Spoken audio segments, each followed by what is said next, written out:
And welcome to Light Years. Andy Lou, win of the season to date? Feels like the season, wins of the season, right? Best stretch of the season.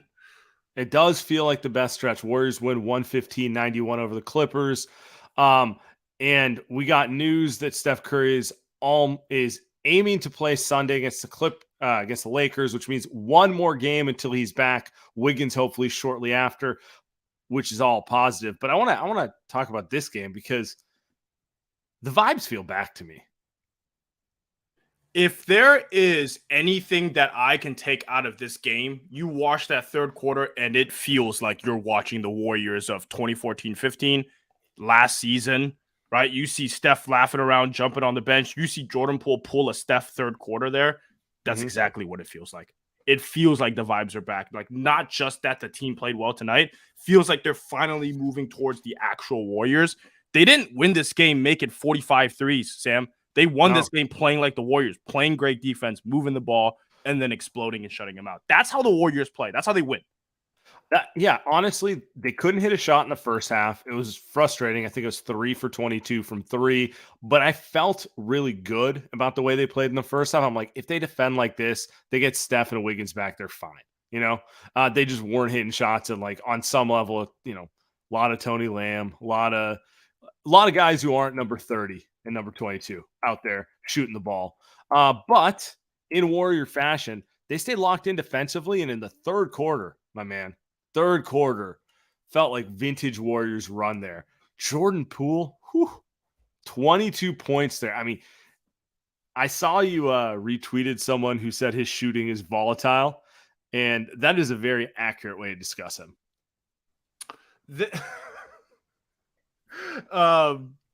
I feel like I've sat here this whole season talking about Jordan Poole like he's a player that I have disliked watching this season. I'll be honest. I have.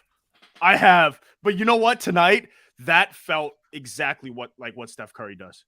It did. And outside of just the shooting, because I know you're going to talk about it, does he not have elite defensive instincts chasing the ball? Now, one-on-one, we can argue pretty poor, right? But if you put him in the passing lanes, it's kind of like Steph, where Steph once led the league in steals. Like, he just has great hands, right? That's how Jordan Poole feels like defensively. And he did change the game with that play where he just took the ball from Russ, makes a 3, gets the ball back, makes another one. You're just like, I mean, that's peak Steph, man. That's peak Warriors. It was special.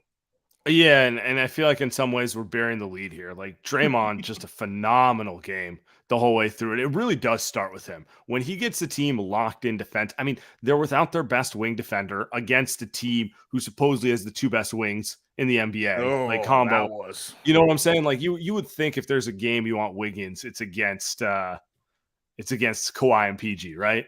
And you're without Steph. But Draymond, man, he can still get to a certain level on defense that very few players can. He had his whole team defending.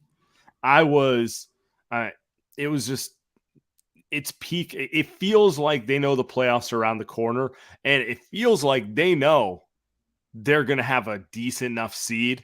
Like, for as terrible as this season's been, it doesn't matter. Everyone else was mediocre too. They're going to be fine. 4 seed, 5 seed, 6 seed. They're right. They might even get up to the 3 seed. Who knows? But they're going to be able to be comfortably in the playoffs if they continue playing like this. They don't have to worry about the play-in or anything. Helps playing Russell Westbrook. Number one, it helps that. So Draymond walked into this defensive game plan, and I tell you what, like, he probably sat there with Steve and said, "Yeah, we've done this before. Let's do it again." Right? It also doesn't hurt that, Sam, can I be honest with you? Paul George isn't that good. Is he better than Andrew Wiggins? Like, is he? That is maybe. But I mean, he had a terrible game tonight. I'm not gonna deny that one. He doesn't get to the hole. He settles a lot for jump. Now again, he's all jump. He's all jump. Now again, that's kind of like Andrew Wiggins, but Andrew Wiggins was still really athletic. Paul George is not athletic anymore, and it's not like he's I'm gonna go through your chest like Kawhi Leonard. Kawhi Leonard is still very good. He was exhausted tonight. You could tell he was tired. He gassed out in the third.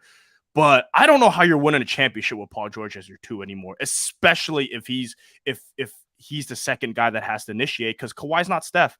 Like, you can win with Paul George at 2 if you got Steph on offense, but man, that Clippers roster construction is hilarious. It's hilarious. I don't want to get too into it, but oh, I do. his Bones Highland on the team. I don't get it. Great job by the Warriors putting together a game, like a playoff game plan you just talked about. That was really, really special. I mean, let's talk Clippers for a second here. It's just like I have no clue why you would get Russell Westbrook. Apparently, PG wanted him. So? Like literally do your job. It hasn't worked in 5 stops in a row. It's not going to work for you. You know, like that Arrested Development meme where it's like, did it work for them? But it might for us. Like, no, it's not going to work for you. He can't shoot. He dominates the ball. It is who he is at this stage of his career. He shouldn't be the starting point guard of a team with serious aspirations. On top of that, I don't get their rotations half the time. Terrence Mann should be playing the most minutes because he's actually an athletic wing with enough IQ who just makes hustle plays that they need for, kind of an older roster. He gets buried. Eric Gordon, like, cool. You're just picking up guys who want to shoot the ball. Like if I was building a roster around Kawhi and PG, I'd want guys who want to move the ball like Batum just to get Kawhi as many shots as possible, get Paul George more shots, even though he shot terrible tonight. Instead, it's just like it feels like a 2K roster where it's like, oh, I can get him. Let's do it. And it's just like, I mean, I haven't said this, but it's just like you reshaped half of your rotation at the deadline for no reason. Why? Like, do you think in 20 do you think in 20 games you're going to be able to figure that out? I don't know. It just, they feel. Friend of the show, Dave Dufour, had a comment which I really liked, and I'm going to throw it up there real quick right now and read it out loud to you. He says, the Clippers look like they practice on Zoom. So it's about right. No continuity, no camaraderie, no chemistry. Like, you could not be more the opposite of the Warriors. The Warriors, felt like a team, high-fiving each other, good vibes, joy, all the things that all like the cliches Steve talks about. The Clippers look like a bunch of dudes who work remotely, who've never hung out with each other, who don't care about each other in any way. Can I gas up Steve Kerr here to take your point away too about that is, I mean, isn't that what the Warriors, isn't that why they're not going to get a buyout guy? Like, part of it is like, yeah, they might need a guy, but you know what? The continuity of having Ty Jerome out there, of having Anthony Lamb, just so you know what they're going to do. Big Tony. Right? Jermichael Green wasn't good tonight, but it's just more of the things like, hey, they at least have played on this team for 60 games. So you can just throw them out there on any given Thursday night. They are going to win just because they have continuity on the floor. Now, it hasn't worked for most of the season, but they got GP2. Seamless. A large part of the calculus there is like, we're only going to have a handful of games to, and it really like maybe just 2 because of his injury. We're only going to have a few games to insert him. Let's get someone we knows exactly how to play our way. Easy to go. Yeah, Steve is a long-term guy. It feels like the Warriors are getting to the point where they maybe have figured out the long-term play of the season. They may have cut it close this year. Now they're 33-30, but Steph's back on Sunday. I want to talk more Jordan Poole, but let's get to this super chat real quick. Yeah. You were alluding to this, but Eugene says these funky zone defenses help this squad lock in. I noticed this in the Portland game with the box and one. Feels like they're finally locking into what they were doing last year, which was mixing up defensive coverages and coming with really game-specific game plans, which is something they hadn't done for the first 2/3 of the seasons. And I if I had to guess, I bet it's because Steve's like, I don't want to show my hand. Plus, a lot of these guys need to get caught up on the basics before I give them anything exotic. That's just my guess, like he's trying to teach Kuminga. He's trying to teach Kuminga the basics of how they defend. Lamb, those guys, the basics. He doesn't have Otto Porter and GP2 and guys who are a little more acclimated to the NBA and everything. So it makes sense. But now we're, 6 weeks away from the playoffs. It's time. It's time to get serious. That's really what it feels like. It feels like March 1st, they flipped a switch. Yeah, and they don't have an option to do anything else. Like, at some point, you got to say, like, they got to learn the basics. They're not. So you're 60 games deep. They don't learn the basics. So just throw some at them and see if they can figure that out. And so far it's working. The Clippers missed a lot of threes tonight. They missed a lot of threes tonight. Yeah, so did the Warriors. So did the Warriors. But what I do like about what this team is doing is they're willing to change shit up, because a lot of it is rhythm, right? A lot of basketball sports is just rhythm. And at the All-Star break, we talked about, you go back and hey, fire the tape, put the tape up. Like, we talked about, one of the things that we would like to see is creativity, especially schematically on defense. And they don't have enough point of attack guys. So just throw some shit out there and see what's going to happen if you can't play man to man. And pretty cool to watch right now with this team. Also, I think Dante DiVincenzo is one of the not on this pod, he's not an underrated MVP, but dude, he is he's not GP2 on defense, but he is incredible on offense, and he is 75% he's a good defender as GP2. He's a good defender. GP just is one of the 3 or 4 best like point of attack defenders in the league. And there's no shame. Top 20 or so. They put like 40+% from 3. Like, whew. Yeah, I mean, he's been an excellent signing. I felt good about him coming in, and he's lived up the entire way. He shot better than I thought he would. I was thinking 37, 38%. I mean, 42 or whatever is just ridiculous. I knew he could rebound. I knew he'd do the extra pass and the dirty work stuff. So I was just like, let's just get that shot back to 37, 38 and we're good. Exceeded expectations. I'm sure he's going to make himself a lot of money in the offseason. Good for him. 15, 16. More than anything, like, he's going to be playing 20 minutes a game in the playoffs, because I don't know how many minutes they're going to get out of GP2 right now. It's too early to tell, but more good players, the better. No. Can I just imagine a GP2, Dante, Wiggins, Draymond, like Steph, like 5-man lineup? Can you just let me imagine that? All right. So I'm assuming GP2 is going to be fully healthy with about 5 he's going to play the season. So my thought is, it's like one of the things people complain about is like, why does Anthony Lamb play so much? And I get it. Like, he's kind of a filler for a stretch 4, right? And in theory, that was what Otto did last year, and a significantly superior player. I kind of feel like Wiggins is going to play that like hybrid stretch 4, because they got so much guard depth. They might go with a lot of like Steph, Dante, Klay, Wiggins with Draymond or Looney at the center, stuff like that. And I'm not really sure that there's a lot of teams that can punish that, because no one really plays 2 bigs anyway. I was just going to say, like, who? What we watched the Clippers tonight? Did we see who was playing for them? Kawhi. He's a load, but you're going to have Wiggins guard him if he was at the 3 anyway. So. Draymond did a great job on him. But you look at the Phoenix Suns, right? Who would probably, like, DeAndre Ayton's at the 5, right? KD's at the 4. Another guy you'd probably have Wiggins guard anyway. Memphis, they played Steven Adams off. Like, Steven Adams didn't start that series, right? Like, that's a series they know very well. Like, Jokic is the one. Giannis is the one. But, those are the two of the top 5 best players in the NBA. Like, you are going to have to worry about those guys regardless. But other than that, there are no secondary or ancillary big guys that you really worry about against this team. And more than anything, there aren't a lot of teams who play 2 bigs that you have to worry about. It kind of really is only Milwaukee. Detroit? 0-5, but they're smiling. I couldn't help it, dude. Sorry. Yeah, I mean, it's true though. There's no one they're playing in the playoffs who play 2 bigs outside of Milwaukee with consistency. And like Giannis and Brook, okay, that's going to be a problem. But if you get to the finals,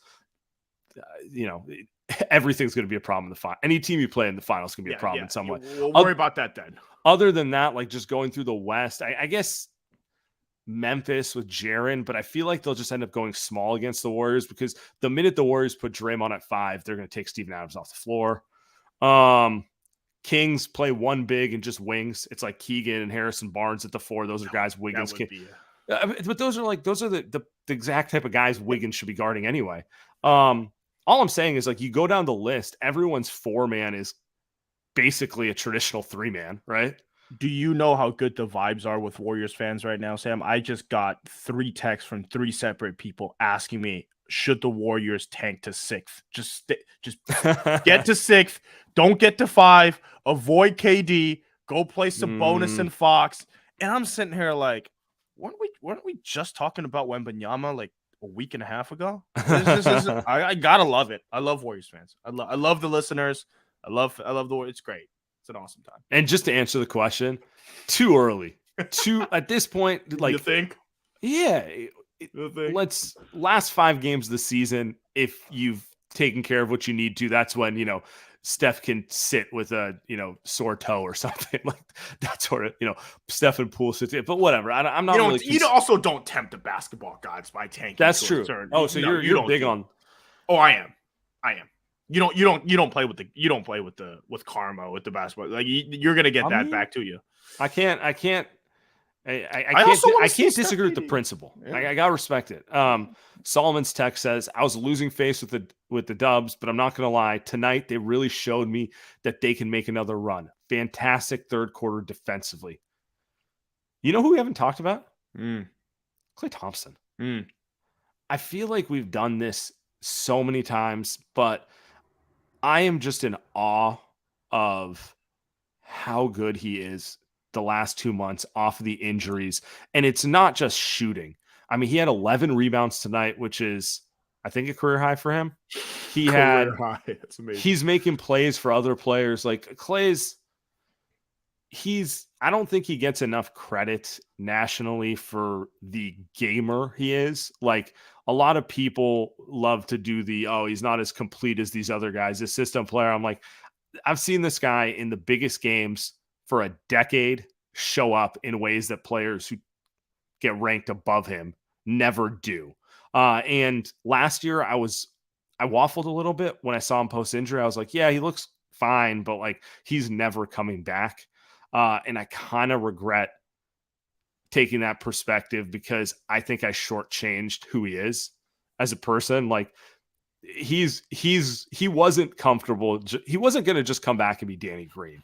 He's like, nah, I'm not going to stop working until I'm back to who I was beforehand. And like, he doesn't move the same defensively, but offensively, you could argue he's better than he was at 19. My favorite play of this game, outside of every Jordan Poole play, which was amazing, was Draymond getting the rebound, sprinting up the court 100 miles per hour. This is in the third quarter. And you can see Klay kind of jogging in the background. And Draymond's already kind of halfway between the 3-point line and the half-court line. And you automatically know he's hunting Klay. He's absolutely hunting Klay. We've seen this play a million times. Klay gets it, goes up, money. And you're just like, one day they're going to retire Sam. I'm going to cry. And just those plays right there, it's just. I just can't imagine wanting to move on from them before you have to. You know what I'm saying? Like that's kind of where I'm at. I want to talk about 2 other players tonight, bench players who we haven't talked about. Jonathan Kuminga.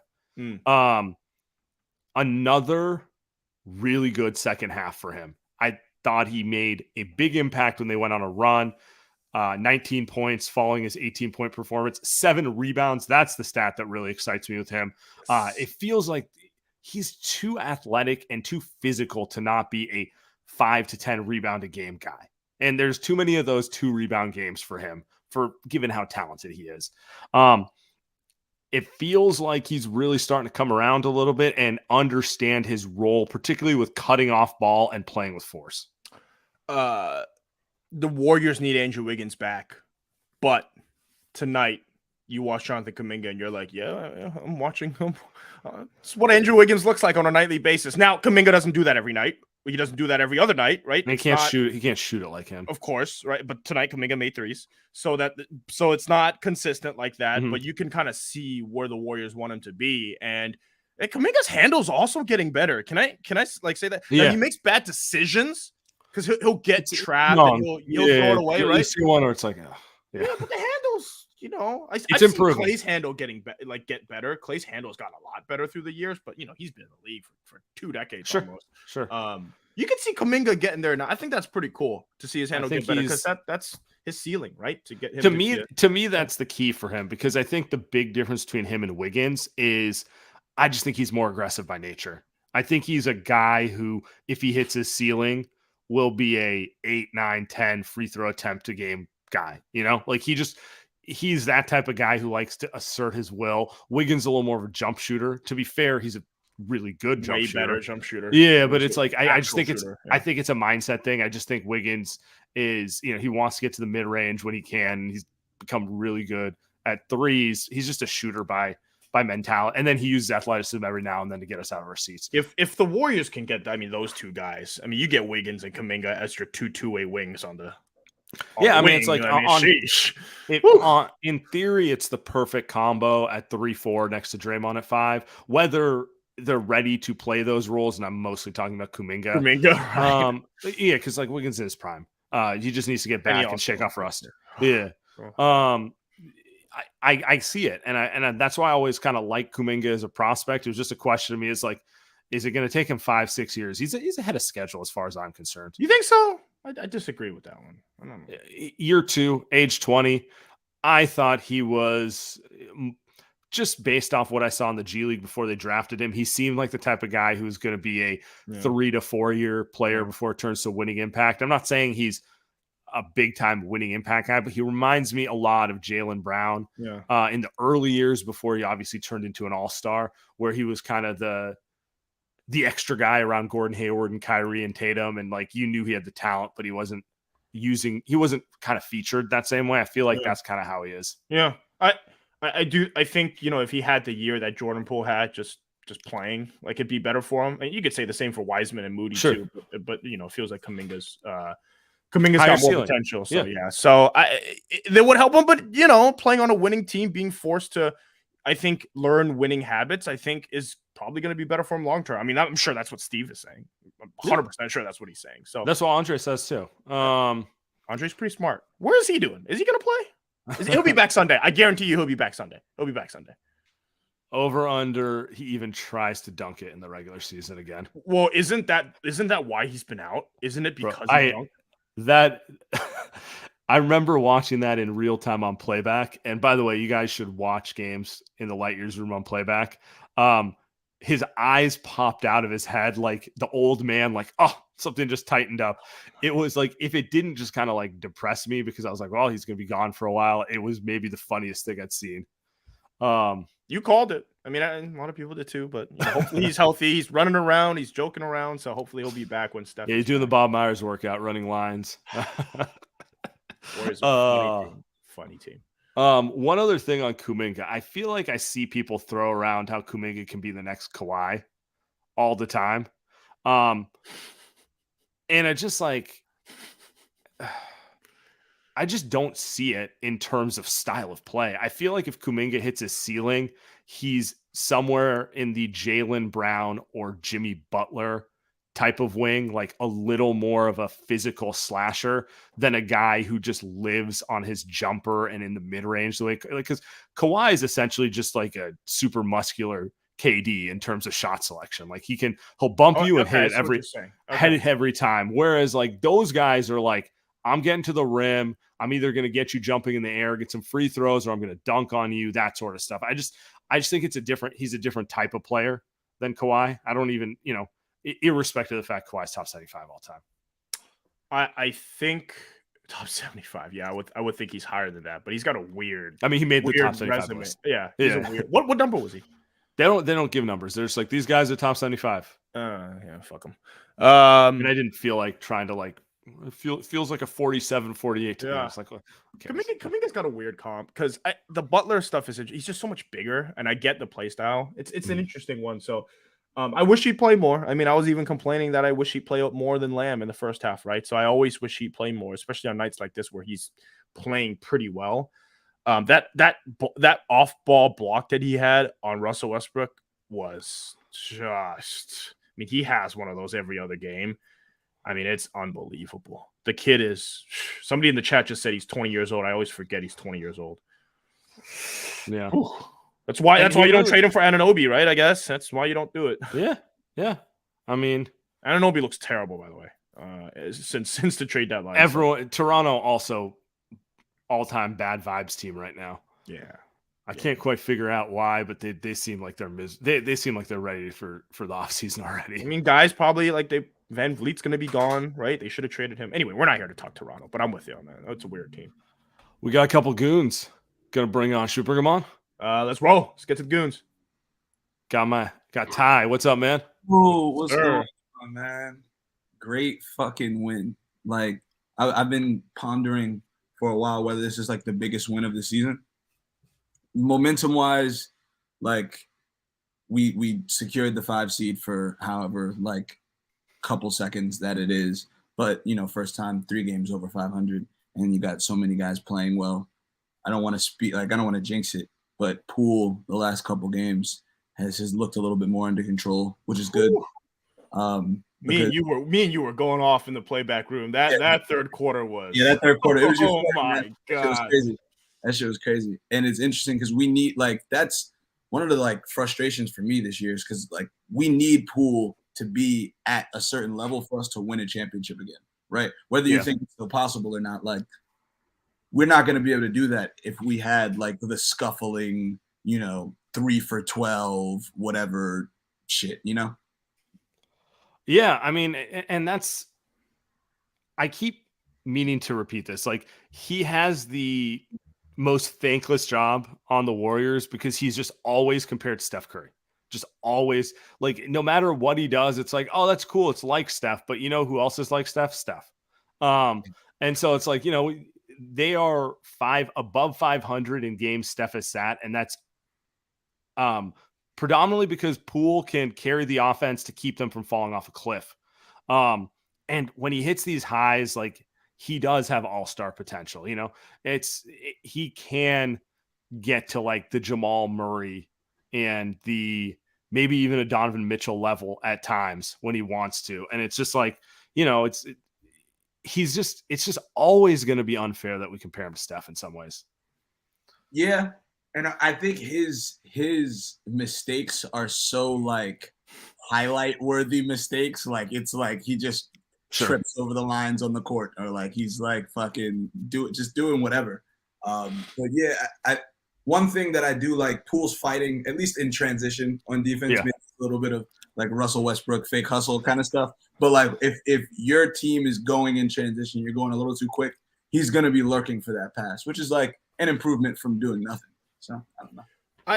The thing about him too is I don't really mind the crazy shots so much. It's the out of control stuff, right? It's the defense. What are we doing on defense? It's the dribbling the ball just kind of into 3 people or just trying to that stuff. But when he is in control, and maybe it takes a lot for him to get in control because he's so fucking fast. The blow by that on Kawhi was incredible. So that third quarter won them the game.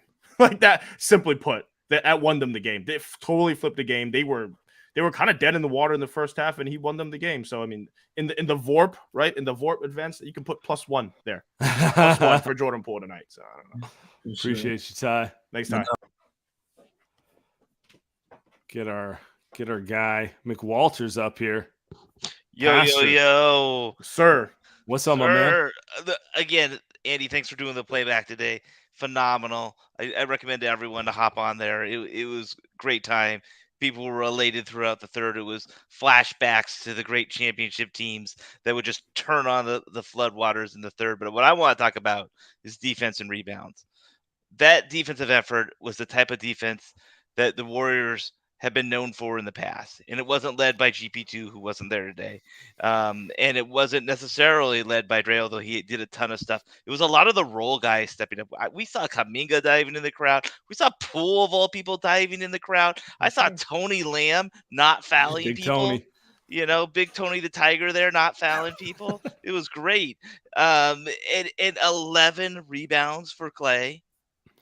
11 rebounds for Klay. 11 rebounds for DiVincenzo as well. It seemed like every other moment he was getting a rebound.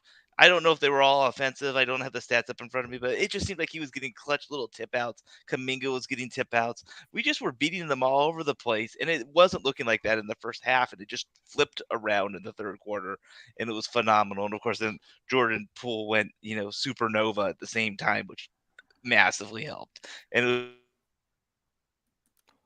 it was just rash. They went ahead. They sold their soul for Russell Westbrook, which means they completely sabotaged their offense.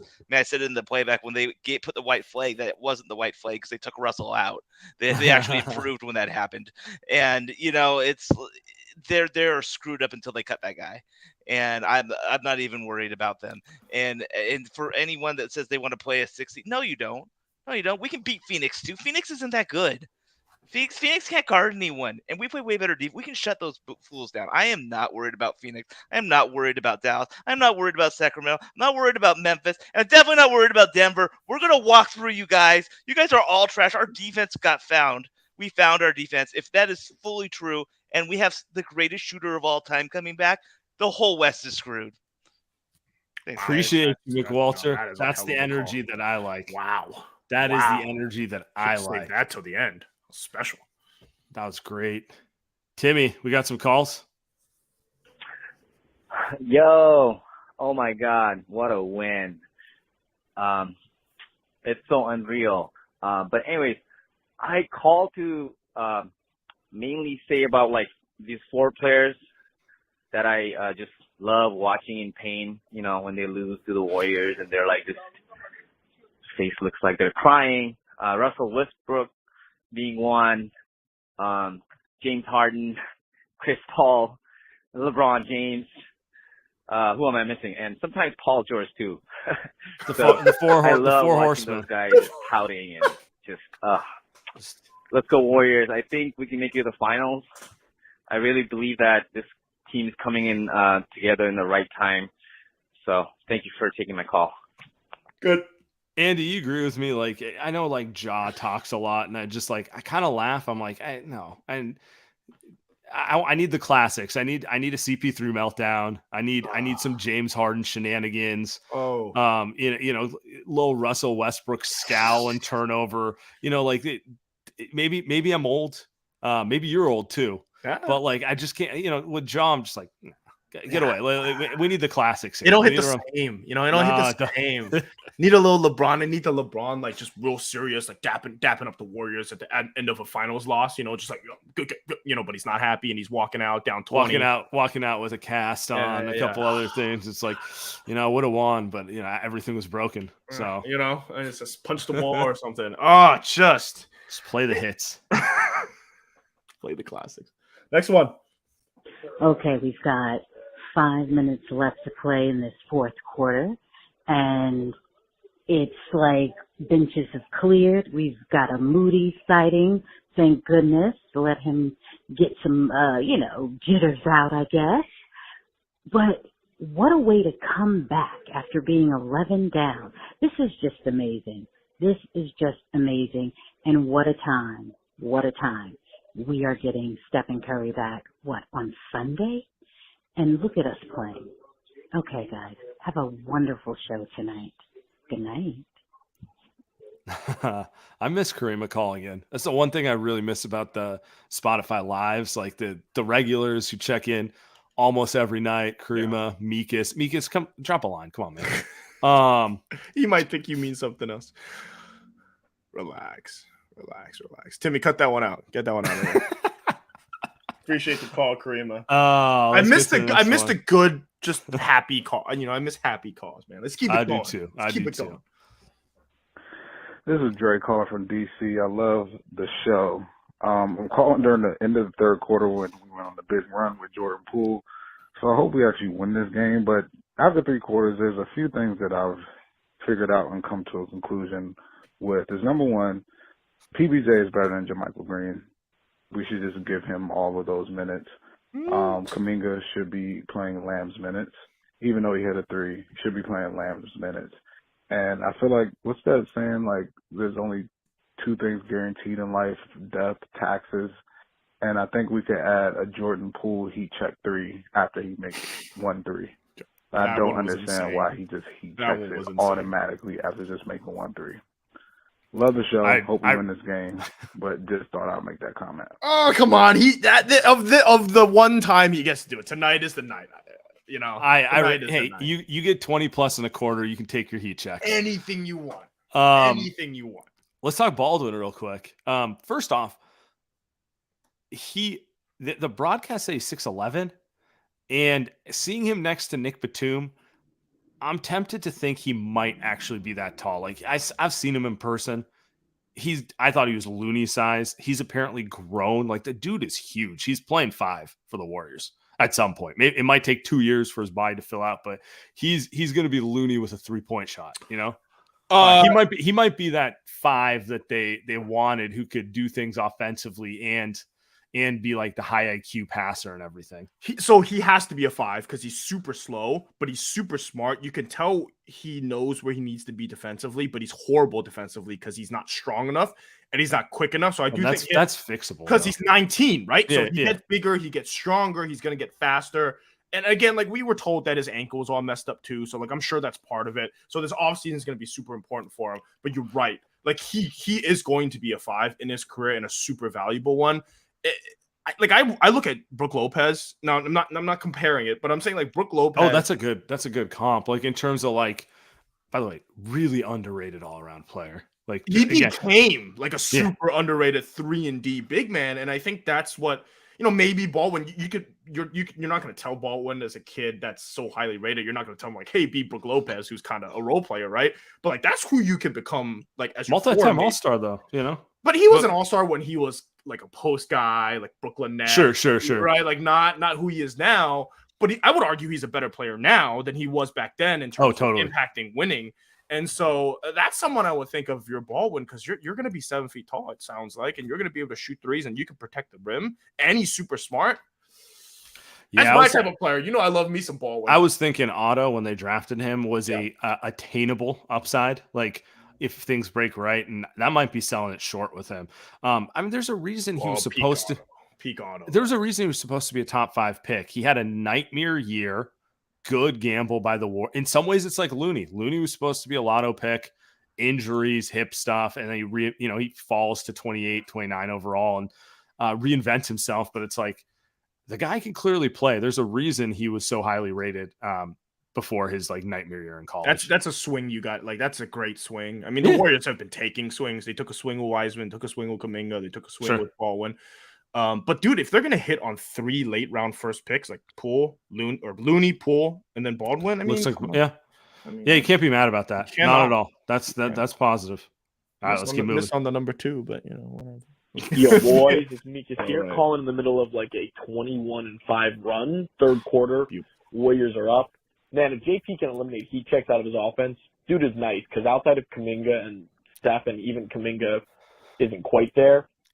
Dude is the only guy who can actually attack the basket. I got to give him credit. He's had a great game. He's a bad defender, but if he's going to intercept passing lanes like how he has been tonight, fine.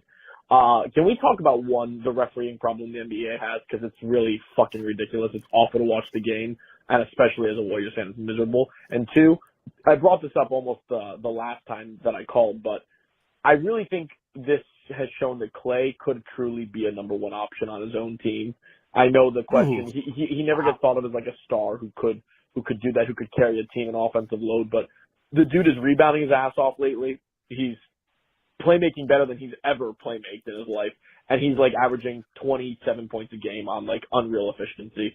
I've just been so happy seeing a dude off of an ACL and Achilles tear looking like how he has. Hope they win. They're up 2 right now with 15 minutes to play. But man, go Dubs, baby, forever. Go Klay Thompson. Love the guy. Also, guys, sorry, I got to call back because I'm 6 kilos deep and we're only in the third quarter. But we got to talk about Klay being one of the bigger foul rifters, underrated one because he's quiet and like likable. And also, the Clippers just don't move me, guys. Go in on the Clippers. Even if they beat us tonight, we're up 8 right now. The Clippers don't move me. That's not a serious team. That's not a team to be threatened by. Love you, boys. Wow. That's a lot of good stuff. I'll tell you this about Klay Thompson. We talked about it earlier. I don't know if he could be been a first option or not, but he is an elite competitor and a guy I want on my team when it matters. Like, would you rather have Klay Thompson at their peak, Klay Thompson or Russell Westbrook? Yeah, come on. Don't ask me that. What about Klay Thompson or James Harden? Don't ask me that. You know what I'm saying? Like, and you can make those are MVPs. Those are guys who supposedly can run an offense and do certain things. Not sure you can win a title with them. So give me the guy who I know I can trust when it's game 6, game 7, that sort of stuff. Perfect way to end the show today too. And I'll throw you another one. I just look how his game is aging.